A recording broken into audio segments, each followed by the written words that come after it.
Okay. Show me. Hi there guys, welcome back to the Dutch ESC channel. Thank you very much for tuning in. And this here is a Diatone Taycan C3. And more specifically, this is the 6S version of the C3. So 3-inch version. And in this video I'm going to show you the tune I ended up with for this quadcopter. Now Diatone sent me this quadcopter to tune it for them.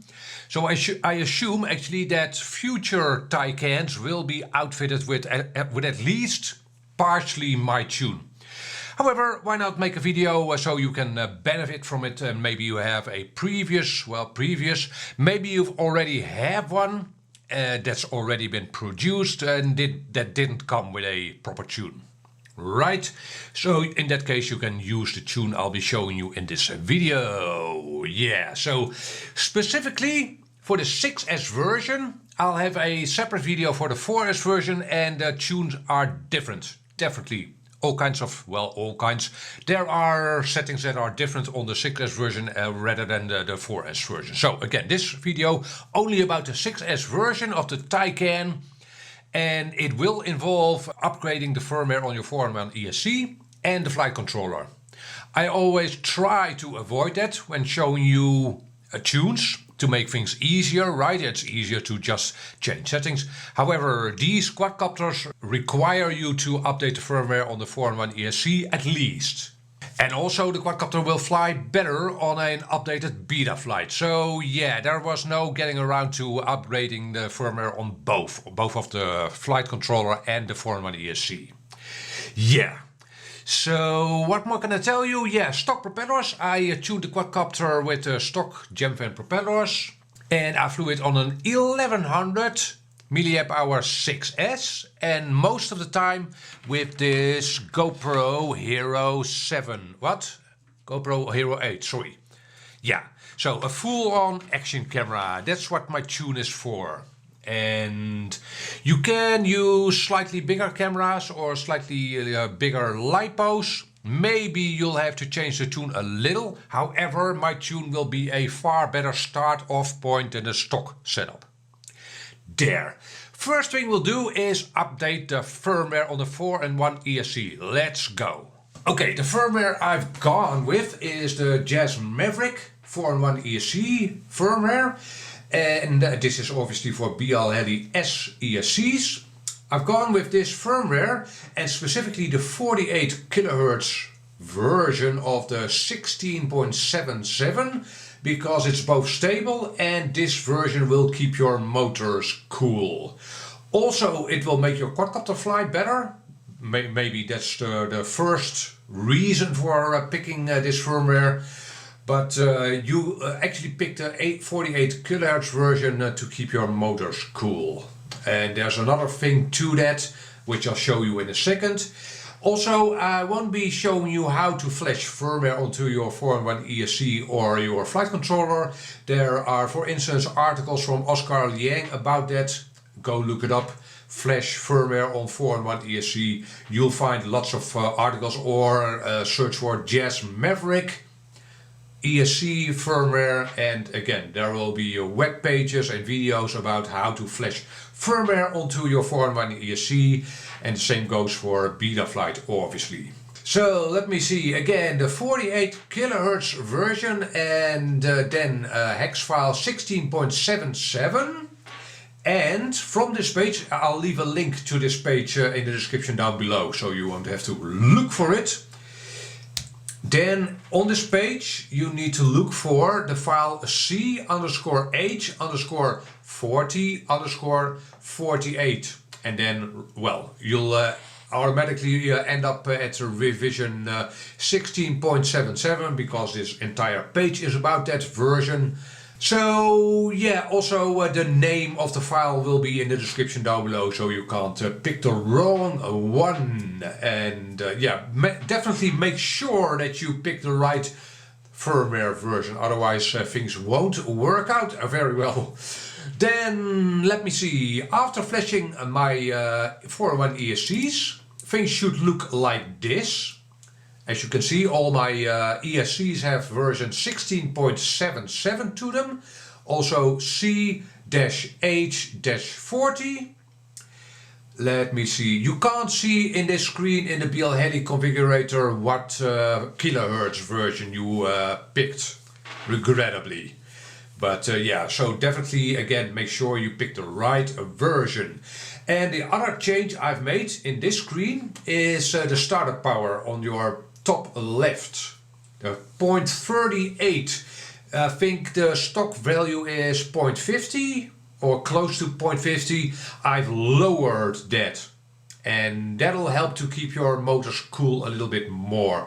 Also, in freestyle flying, it might prevent flips of death, even though I've had no flips of death with this quadcopter, but it will help regardless.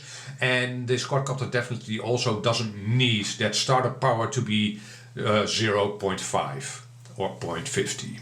Okay, and that's everything. Again, flash the 4-in-1 ESC with the right firmware obviously, and change that startup power to 0.38, and that's everything for BLHeli. Then the Betaflight setup for this Taycan C3 6S version. Let's have a looky. So again, I updated the firmware and I ended up with Betaflight 4.2.6.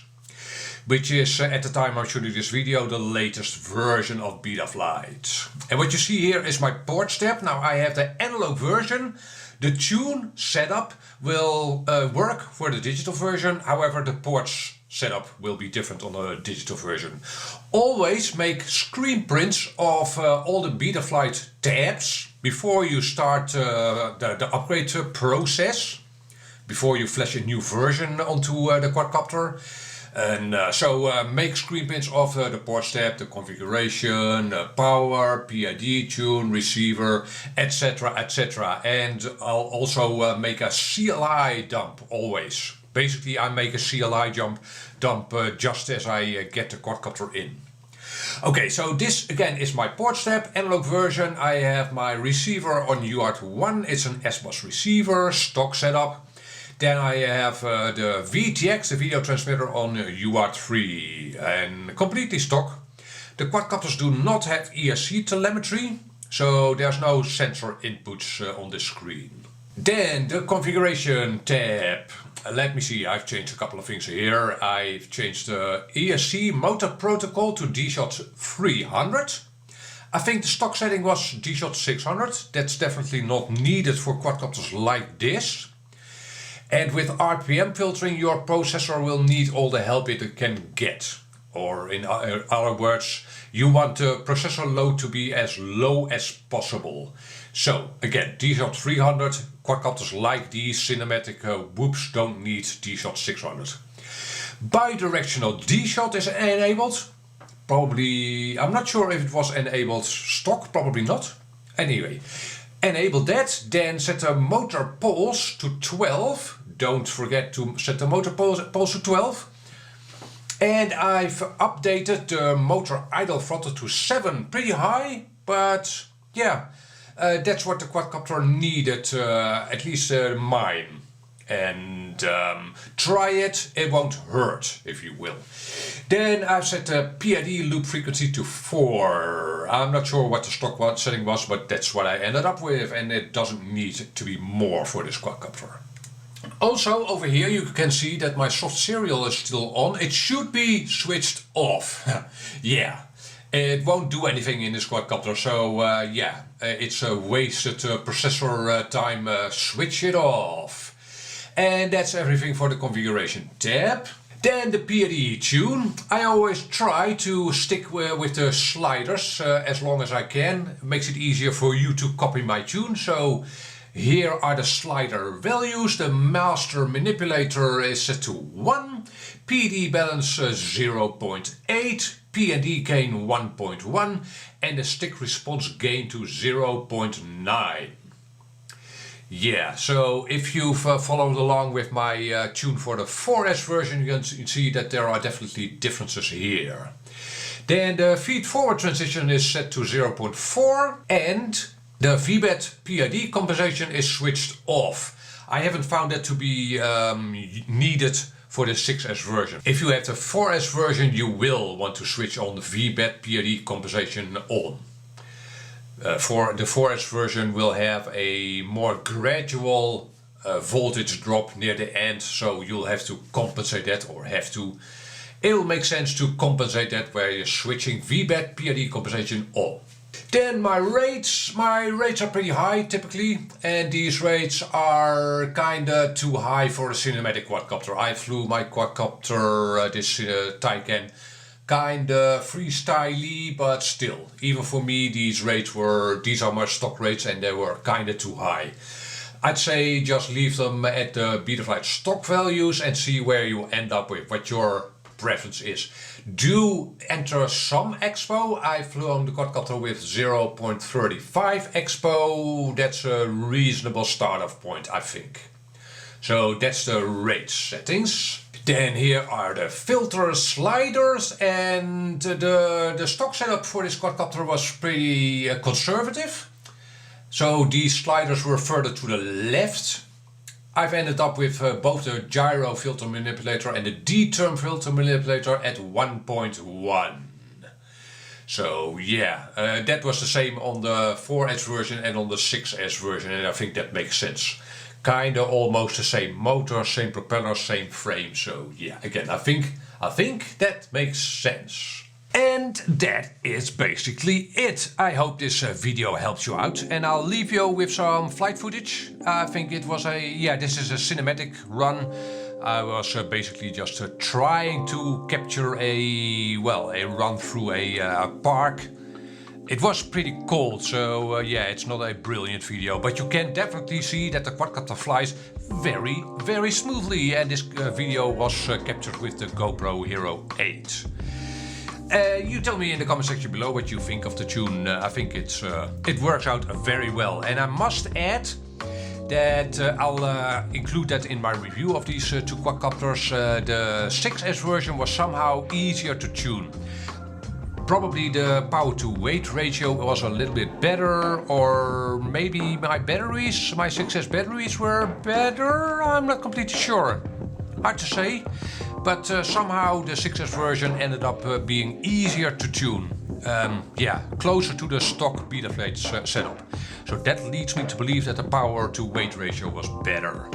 Oh well, again, I'll include that in my review, and I'll leave you with the rest of this flight. Catch you on the next video. Bye bye.